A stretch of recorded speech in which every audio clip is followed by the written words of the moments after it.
ये एक ऐसी सरकार आई जो सबको ऐसी ये घमंड होता है, घमंड होता नहीं तो धरना पे एक दिन के लिए किसी को बैठना पड़ जाए। मुख्यमंत्री को जाके बात जो नेत्रहीन भी थे बोल रहे थे कि जी मेरे को मृतक घोषित कर रखा है, मेरी पेंशन काट रखी है, मैं यूं कर बताऊं कि मैं जीव हूँ। और बड़े बुजुर्गों ने चंडीगढ़ उनको भी धरने में बैठना पड़ गया और धरने का नाम रखा थारा फूफा जिंदा है। कांग्रेस पार्टी की सरकार बनते ही पहले कदम से 6000 बुढ़ापा पेंशन देश में सबसे ज्यादा लागू करना। हरियाणा चुनावी उत्सव। जी हां, हरियाणा में इन दिनों चुनावों का उत्सव चल रहा है। बहरहाल आदमपुर का उपचुनाव 3 नवंबर को है, जिसके लिए प्रचार अपने अंतिम चरण में पहुंच चुका है।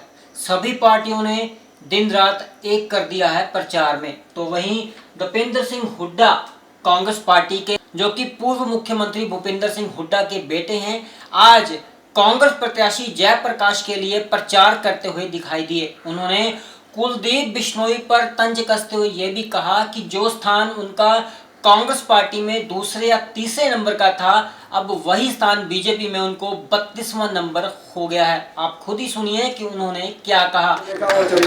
ये एक ऐसी सरकार आई जो सबको ऐसी ये घमंड होता है, घमंड होता नहीं तो धरना पे एक दिन के लिए किसी को बैठना पड़ जाए।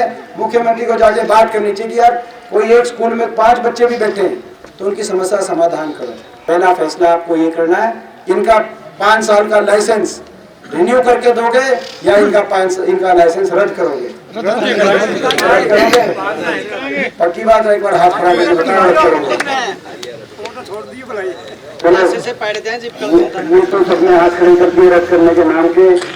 मेरे को पता होता सारे हाथ खड़े करोगे तो मैं थोड़ा सा संबोधन लेता था। तो हरियाणा को दोबारा विकास की पटरी पे चढ़ाएंगे, दोबारा देश में खुशहाली में हरियाणा को देश में सबसे आगे पहुंचाएंगे। और आपके आशीर्वाद से आदमपुर से जब जीतेंगे तो वो जीत से हरियाणा में तो जीत को आदमपुर तक, चंडीगढ़ तक लेके जाएंगे। और जिस दिन सरकार बनाएंगे कांग्रेस पार्टी की, पहली कलम से कुछ फैसले करेंगे। कांग्रेस पार्टी की सरकार बनते ही पहले कलम से 6000 बुढ़ापा पेंशन देश में सबसे ज्यादा लागू करने का काम करेंगे। तो ये आज महंगाई से, कमर तोड़ महंगाई से आज हर आदमी का, गरीब आदमी का घर का बजट बिगाड़ दिया। इसलिए हमारा संकल्प है, जैसे सरकार बनी कांग्रेस पार्टी की, एक महंगाई से राहत देने के लिए हर बिजली के उपभोक्ता को, हर परिवार को, हर घर को 300 यूनिट बिजली का माफ करके 1000 यूनिट। हमारा संकल्प है किसान की फसल का भाव न्यूनतम समर्थन मूल्य के अनुसार किसान से फसल का भाव खरीद कर बोनस देने का काम करेंगे। हमारा संकल्प है, जो हमारे समय 100 गज के प्लॉट की योजना आई थी, पता नहीं अपने गांव में प्लॉट कटे थे कि नहीं कटे थे। 100 गज के प्लॉट की स्कीम हुड्डा साहब लेके आए थे। इस सरकार ने आते बंद कर दी, खट्टर सरकार में। और उसका नुकसान क्या हुआ कि जो जहाँ प्लॉट नहीं कटे थे वहाँ नए किसी व्यक्ति को प्लॉट मिला नहीं है। कुल हरियाणा में 3,92,000 परिवारों को, एससी वर्ग के हमारे भाई, बैकवर्ड के हमारे भाई और 36 बिरादरी के बीपीएल परिवार के लिए स्कीम 3,92,000 परिवारों को 100 गज के प्लॉट मिले थे। लेकिन बहुत से परिवारों को भी मिल नहीं पाए थे। प्रक्रिया चल रही थी, जहाँ कहीं मिल गए थे वहाँ कब्जे नहीं मिले, जहाँ कब्जे मिले वहाँ उन कॉलोनियों में विकास कार्य नहीं हुआ। यहाँ पे पता नहीं जो प्लॉट कटे थे भाई वहाँ पे काम हुआ, कोई कॉलोनी में विकास कार्य हुआ? आधा जुड़ा हुआ है ना कोई विकास। और जहाँ नहीं मिले वहाँ पे कुछ जो है, जहाँ नहीं मिले वहाँ नहीं मिले। इसीलिए हमारा तीसरा संकल्प है, हमारी स्कीम को ऐसे खट्टर साहब को बंद नहीं करने देंगे। बदलाव होगा, 100 गज के प्लॉट की स्कीम दोबारा शुरू होगी।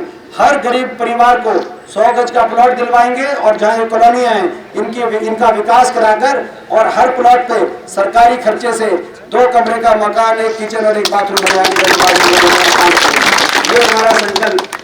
बीजेपी ने लिस्ट निकाली है बीजेपी में कि भाई आदमपुर के इलेक्शन में बीजेपी के कौन कौन नेता हैं और हरियाणा में बीजेपी में कौन कितना सीनियर लीडर है, उसमें इनका नंबर 32वां आया बीजेपी में हरियाणा में। 34 में से 32वां आया। 19 में 34 में आखिरी था, तो 34 में से 32वां हरियाणा में 34 में से 32वां नंबर आया। तो खुद अपना नुकसान इतना कर लिया, खुद अपना जो है चौधरी भजन लाल जी का हम सम्मान करते हैं, उनकी हम इज्जत करते हैं, आज उनकी एक बहुत बड़ी साख थी, उनकी तरफ से कितना बड़ा इनको प्लेटफॉर्म मिला था, लेकिन उसको इन्होंने खुद घटा के खुद का भी नुकसान कर लिया।